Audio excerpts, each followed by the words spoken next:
NFL offseason is underway, and as we all know, the work we put in during the offseason translates to peak performance come September as we welcome you to the NFC West Huddle. I'm Aaron Levine in Seattle. We are joined by experts around the division, Frank Malakote in the Bay Area, Robbie Baker in Arizona, and Gerard Moncure in Los Angeles. A lot of decisions being made around the division right now with the window opening for franchise and transition tags earlier this week. So our first question today is, if you were general manager, who would you place the franchise tag on your team and why? Frank, we're going to start with the Niners. Can you put the tag on your team's pilot? I mean, they're going to be flying a lot next season to Australia and Mexico City.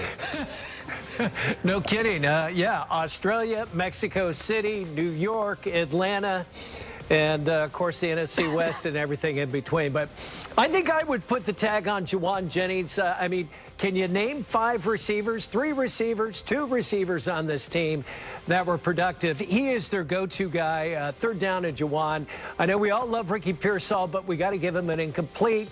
Had an injury-riddled season last year. When he's on. But right now, I would put that on Mr. Jennings. His 55 catches, 640-plus yards, 9 touchdowns.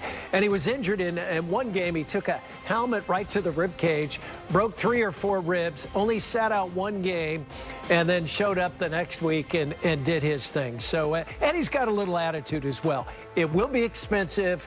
He'll probably get about $28 million, but I mean, Brock Purdy's got to throw to someone besides Christian McCaffrey, and Lord knows if George Kittle's going to be back and feeling good at tight end. So that would be my guy, and my guess is they're going to do a little shopping in the draft too, try to bolster this wide receiver crew, which has been pretty sparse the last couple of years, guys. Okay, well, Gerard, you're next. Which Ram would you put the franchise tag on and why? Well, I think, Aaron, the question is, who would you, but they won't do it most likely. The Rams have not used franchise tags since Sean McVay's second year as head coach. So that's the last 7 years they haven't done it. If you had to franchise tag someone, would probably be safety Cam Curl. He just finished up a 2-year deal worth $9 million. It was quite the bargain. He played 99.1% of the snaps this season, so his durability was fantastic. I don't know if you can count on that again. 2 interceptions, 2 sacks, 5 breakups. He was one of the better DBs the Rams had, and that was the weak link in their defensive backfield. But the bottom line is the Rams don't like using the franchise tag. That tag for a safety is going to be $20 million. Curl is projected to possibly get a 4-year, $40 million deal. So the only way he's going to be a Ram, the only way they would actually use that tag, Aaron, is if they're able to come down to some a much shorter number than $20 million. Probably not going to happen. That's who they should tag, but they probably won't use it, to be honest with you. Yeah, absolutely makes sense, especially with the price tag, and I'll get to that in a second. Robbie, any Arizona Cardinals worthy of the franchise tag in your book? It's funny because everything Gerard just said there is about the same in Arizona, because if you look at the unrestricted free agents coming up for Monty Ossenfort to make a decision on, Jalen Thompson, the safety tandem duo, if you will, with Budda Baker on the back end, Jalen Thompson is probably the most likely candidate, but for all the things you just heard in L.A. is probably the reason they wouldn't tag Jalen Thompson. He's projected on Spot Track to probably make about $9 to $10 million a year in free agency, and then as you heard, the franchise tag, he would make $20 if they were to tag him. The argument to do the tag would be that Jalen Thompson and Budda Baker has been the back end of this Cardinals defense for the better part of the last 4 or 5 years and have been one of the better safety duos in the National Football League.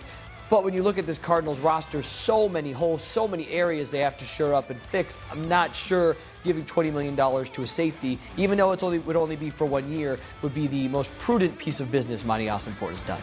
Yeah, I agree. As for the Seahawks, I just think anyone who looks at the franchise tag values and even the transition tag values, they get sticker shock. I mean, close to $29 million a year for a receiver, $28 million for a linebacker or offensive lineman.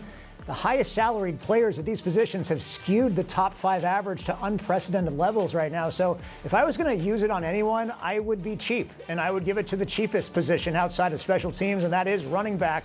You lock in Ken Walker III for the upcoming season at $14.5 million. You take a little extra time to attempt to negotiate a long-term deal with him, And if it doesn't work out, then you trade him to get some value in return. And that's exactly what John Schneider did with the Seahawks with Frank Clark back in 2019. They franchised him. They traded him to the Chiefs later on. They got a first-round pick and a second-round pick in return. Listen, I understand the Seahawks likely will not use the tag on Ken Walker, and I understand why. I mean, they're probably unwilling to pay him more than $11 or $12 million per year, even though Zach Charbonnet is injured. If you use the tag on him, you probably set a precedent for more than $14 million per season. The problem is, I personally think that Walker right now has so much momentum from the playoffs and becoming Super Bowl MVP that he likely has more value on the open market, and another team is going to offer him significantly more money. The question is, how much of a home-down discount is Walker willing to take to stay in Seattle? I'm not convinced he's actually going to be a Seahawk next season. Okay, a great start to the show. We're going to take a quick break and come back with another off-season topic here on the NFC West Huddle.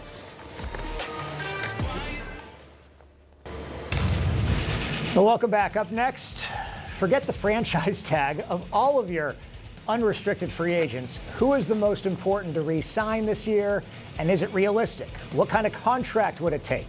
Robbie, we're going to start with you in Arizona first. Now, in terms of realism for this is probably not so much on the team as it is on the player. But when you look at the free agents and pending free agents for the Arizona Cardinals, my eye goes to Calais Campbell. And fans may think, what? Calais Campbell, he just finished year 18 in the National Football League. Would he want to come back for year 19? What would that look like financially? Well, he made just over $5 million last year. He was arguably the best player on defense for the Arizona Cardinals, second on the team in tackles for loss, second in sacks. Could he do it again in year 19? I'm not so sure, but the team had a good plan to kind of manage him throughout the year. Of all the injuries this team sustained on defense, Calais Campbell, the ageless wonder, kind of rode through it all and was fairly unscathed throughout the season. The other reason that I think it would be nice if the Cardinals could bring him back in if Calais decides not to retire is there is just so much change, again, throughout this organization, so much newness. Calais Campbell, if he came back for year 19, him and Budda Baker on that defense, Mack Wilson, a couple stalwarts, a couple guys have been around the league for a long time, them kind of leading the way on the defensive side of things, shepherding in this kind of new era of Cardinals football that they're hoping to launch under Mike LaFleur. I think that would be big for this team moving forward if Calais Campbell ultimately decides to come back. Robbie Baker trying to get the inside track on getting an invitation to Calais Campbell's 50th birthday party this upcoming season. How about we go to Frank quickly about the Niners? Who do they need to bring back on a long-term deal, and what's going to take to do so there?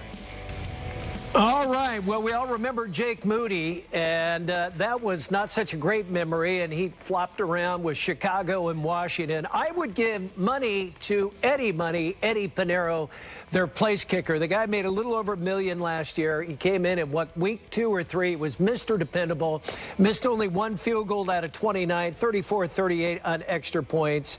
And you need someone that's automatic, and they have not had that for a bit. So that's what I would do. And then keep your eye on a couple of, well, they got 3 linemen, Buford, Batch, and Hennessy, too, and they can't afford to lose those guys. But I would give the money to Eddie because kickers are a dime a dozen, they say, until they miss. And Moody missed a lot, and that guy was awesome. Okay, I'm going to do mine, and then we'll come back to Gerard and check his audio in just a second. I think my initial instinct would say at least one of the 2 cornerbacks, Reek Woolen or Josh Jobe, because if you let both of them walk, you're down 2 starters who did a pretty good job this past season. So I would think Jobe might be the more realistic one because he won't command as much money on the open market. I'd love to see them lock in him before March 11th. But the top guy on my list is actually Rashid Shaheed. We know the damage he can do on special teams. We saw it firsthand, and he single-handedly changed games, including with that punt return touchdown against the Rams on Thursday Night Football. But we haven't even scraped the surface what he can do on the offensive side of the ball. He set the tone early on in the NFC Championship game against the Rams with that 51-yard catch. But give him a full offseason working with Sam Darnold in this offense. I think he could be a very consistent threat. I think the Seahawks can get him for a 3-year deal worth about $40 million, pay him $25 million guaranteed, lock him in for the next few years. He wants to be in Seattle. I think the Hawks want him here long-term as well. Quickly, Gerard, let's check your audio. Can we hear you? If not, we'll go to a quick break. I can hear you guys. Can you hear me okay? We can hear you. Go for it. Okay. For me, it's pretty simple. You know, Matthew Stafford announced he's coming back at age 38. He was able to get through this year without missing a game. He did not get hurt despite what was going on with his back in the preseason. I'm not so sure how lucky the Rams will be this year coming up, even with an offensive line that should be their strong suit, an experienced offensive line to protect him again. So I think the guy that you've got to make sure that you re-sign is Jimmy Garoppolo. You have to have a backup. Should Matthew Stafford at age 38 get hurt? The Rams have gotten burned by this in previous years by not having a quality backup. They lost games that they should not have lost and ended up missing the playoffs one year because of that. So to me, you know, you can get Jimmy G for, I believe it was a little over $1 million a year. The Rams have roughly $46 million in cap space. So it's pretty simple. You know, you've got to be able to win games with a backup quarterback should you need to go that route. So it's got to be Jimmy G. You got to re-sign Jimmy G. Yeah, really good point. And it's amazing, though, that we went this entire season without any injury information or injury problems with Matthew Stafford after it was such a big story last offseason. We're going to take another quick break, and we'll come back with another topic here on the NFC West Huddle.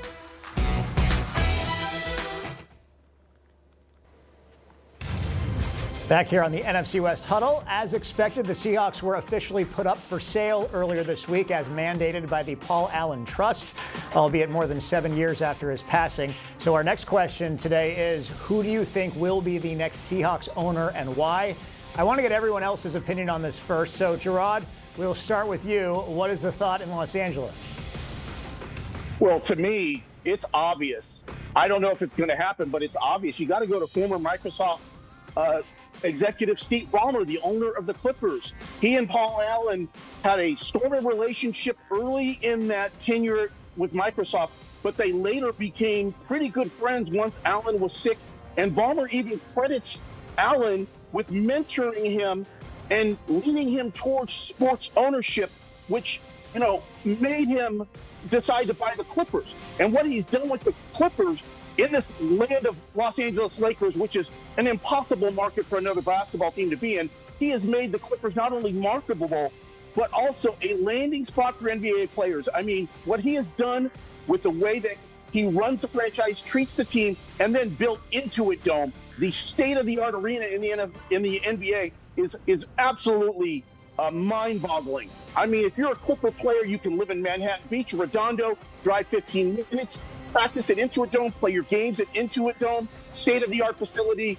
He's the 13th richest man reportedly in the world at roughly $145 billion. Why not Steve Ballmer? It makes perfect sense. The Seahawks would be in great hands. Okay, we got one vote for Steve Ballmer. Robbie, you're next. Who do you think the Seahawks should be having as their next owner and why? Yeah, I always think it's funny when these conversations come up when we're talking about, what did you say, Gerard, $120 billion or something, and the Seahawks are reportedly, the sale price could be anywhere between $8 to $11 billion. Like, that's just fun coupons at that point, right? Like, I can't even imagine what it would be like to have a B in front of anything in my bank account. But it's kind of hard to go anywhere, you let your mind go anywhere else other than Steve Ballmer, especially when you're talking about those sums of money. I think if you're a Seahawks fan, you really have to hope whoever comes in doesn't change a whole lot, right? You want somebody to come in, even if it was a Steve Ballmer type, that would understand the culture, understand what has been built there and has been successful there, because the last thing you want is an owner to come in and have the proverbial new owner syndrome and try to put their fingerprints on things and change things. Not that I'm sure there are things that could be improved and changed up there in Seattle, but obviously something is working there. You guys just won the Super Bowl, so hopefully for Seattle fans' sake, whoever does come in understands the culture, understands everything up there that has made that franchise so successful over the years. Yeah, I wholeheartedly agree with that assessment, Robbie. To Frank, who should be the Seahawks' next owner? Well, I agree with you guys. I think the synergy between Ballmer and the Allen family would be the good pick, but being a 49er fan, I have another theory, because Howard Schultz used to own some small coffee company up there in Seattle. Oh, man. And apparently he owned the Seattle Supersonics and moved them to OKC. So here's my theory. He buys the Seahawks, moves them to Oklahoma, and the NFC West gets rid of a team, and we can finally win a division here. So that's my theory. Hey, no, I understand, and it's coming from a guy in San Francisco. The Niners no longer having a home field anymore. It's the reason they're playing games in Australia and Mexico next year, since Good point it by is you. Lumen Field South now. Thank you, Frank. As for me, listen, I know a lot of 12s would love a similar situation to Green Bay, where kind of a conglomerate of fans own the team. That's unfortunately against NFL rules now. They cap the ownership group to 25 people. That being said, I would prefer Steve Ballmer over, say, a Jeff Bezos, and I think it's because I think Ballmer would be a better steward for the community. And I mentioned it in a recent commentary.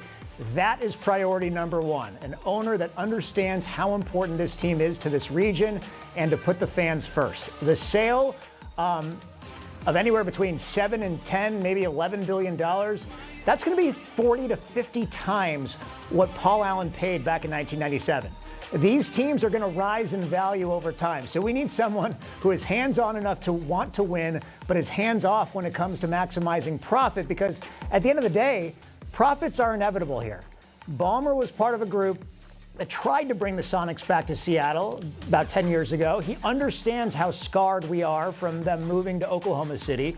He wouldn't ever consider doing the same with this team. I know he might have some issues with the Clippers and Kawhi Leonard and the lawsuits there, but I am willing to excuse that. He can be the majority owner here and bring in a group of minor investors that are local as well, maybe even urge Todd Lewicki to join this group. But that would be my preference. And by the way, a huge thank you to the Allen family, Paul and then Jody, for being such amazing stewards to this region, and especially Paul for saving the Seahawks from moving to Los Angeles when he bought the team back in 1997. Okay, finally, the last topic today. Who do you think was the best new head coaching hire this offseason? And if you think it was John Harbaugh with the Giants, who I think is probably the top choice, who else and why? Robbie, you're the only one whose team hired a new coach, so I'm going to let you go first with this one. Yeah, I'll be the straight homer here, and I'll just say Mike LaFleur, other than John Harbaugh, was the best coach hired this cycle, because the Cardinals fans need some hope. But on the surface, LaFleur does check a lot of the boxes I think that Cardinals fans were hoping for. An offensive-minded coach from the Sean McVay tree, an innovative offensive system, somebody that understands the NFC West, what it takes to compete in the strongest division in football. How will it all play out? Time will tell. The Kyler Murray situation, there's a lot of moving parts in this, but you see the way that his staff has started to shake out. The Cardinals fans need some hope, so I will say Mike LaFleur, other than John Harbaugh, was the best coach hired this cycle. Okay, Frank, you're next. Who do you think was the best recent head coaching hire and why? Okay, I've got two. I'm going to start with Klint Kubiak because they got him out of Seattle, and we're okay with that down here in San Francisco. We still root for the Raiders down here a little bit. A lot of folks are still bleeding silver and black. He's on the Shanahan tree. Great offensive mind. Get him out of the NFC West. Get him out of the NFC, period. That's a good thing. He's got the first-round draft pick with Fernando. If he goes with him, maybe they trade down and get more draft picks. They got 10 draft picks coming up in this draft. They got Gente, they got Bowers, they got Crosby. So I think a fresh face and an offensive-minded head coach for the Raiders is a good thing. And finally, I'm just going to say Robert Saleh. I was kind of surprised that he took the first bite into the head coaching tree and went to Tennessee, but they do have Cam Ward. He's got a huge family. It's a great place to grow up there in Nashville. He brings proven leadership, great culture. I know the whole New York Jet thing didn't work out, but really since Rex Reed, what has worked out in New York, so we'll let that go by. And all the injuries the 49ers had, he just did a tremendous job here. So we're all rooting for Robert Saleh as well. Yeah, good choice there. And Gerard, who do you think was the best coaching hire? Mike LaFleur by far. If it wasn't John Harbaugh with the Giants, got to know Mike LaFleur a little bit here. Great offensive mind. Obviously, as Robbie said, in the Sean McVay tree. Knows how to put an offense together. Already hired Nathaniel Hackett. But the key here is Mike LaFleur knows he's got to call the plays. He's going to call what he wants. He's an innovator. He's been around, in my opinion, the best in Sean McVay. So I think the Cardinals knocked it out of the park. They've got to figure out the quarterback situation. It's probably not going to be Kyler Murray. But they're on the right track with Mike LaFleur. He's a great offensive mind. Yeah, and not an easy job for Mike LaFleur coming into the NFC West with the other three powerhouses within this division. As for me, I think Robert Saleh will have a better time in Tennessee than he did with the Jets. That's not saying much, but I'm glad he is getting another chance. I think it's going to be very strange seeing Mike McCarthy coaching the Pittsburgh Steelers, anybody coaching the Steelers other than Mike Tomlin, and even going back to Bill Cowher as well.